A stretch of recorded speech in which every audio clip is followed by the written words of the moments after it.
ഇപ്പോൾ B J P നേതാവ് M T Ramesh മാധ്യമങ്ങളെ കാണുന്നു. അഖിലേന്ത്യാ കോൺഗ്രസ് കമ്മിറ്റിയിലെ പ്രധാനപ്പെട്ട ആളുകൾക്കൊന്നുമില്ലാത്ത വേവലാതി, യൂത്ത് കോൺഗ്രസിന്റെ ഭാരവാഹികളോ യൂത്ത് കോൺഗ്രസിന്റെ പ്രവർത്തകന്മാർക്കോ ഒന്നുമില്ലാത്ത വേവലാതി എന്തിനാണ് വി ഡി സതീശന് മാത്രം?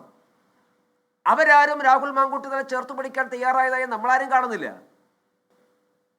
കാരണം അങ്ങനെ ചേർത്ത് പിടിക്കാൻ കഴിയുന്ന ഒരു കുറ്റകൃത്യമല്ല അദ്ദേഹത്തിനായിട്ട് ആരോപിക്കപ്പെട്ടിട്ടുള്ളത്.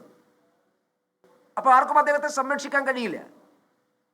സാമാന്യ ബുദ്ധിയുള്ള ഒരാൾക്കും മനുഷ്യത്വമുള്ള ഒരാൾക്കും അയാളെ സംരക്ഷിക്കാൻ വേണ്ടി കഴിയില്ല. അയാളെ ചേർത്ത് നിർത്താനും കഴിയില്ല. അയാളെ ന്യായീകരിക്കാനും കഴിയില്ല. അതുകൊണ്ടാണ് ഒരുപക്ഷെ കോൺഗ്രസിന്റെ നേതാക്കന്മാരോ കോൺഗ്രസിന്റെ പ്രവർത്തകന്മാരോ ഒന്നും രാഹുൽ മാങ്കൂട്ടത്തിന് വേണ്ടി പരസ്യമായിട്ട് പോലും രംഗത്ത് വരാത്തത്. അതിന് കഴിയാത്തത് കൊണ്ടാണ്. അങ്ങനെ അവർക്കാർക്കും കഴിയാത്തൊരു കാര്യം, അവർക്കാർക്കും ഒരു വേവലാതി ഇല്ലാത്ത കാര്യം, അവർക്കാർക്കും ഒരു പ്രശ്നമില്ലാത്ത കാര്യത്തിൽ പ്രതിപക്ഷ നേതാവിന് മാത്രം എന്താണ് വേവലാതി?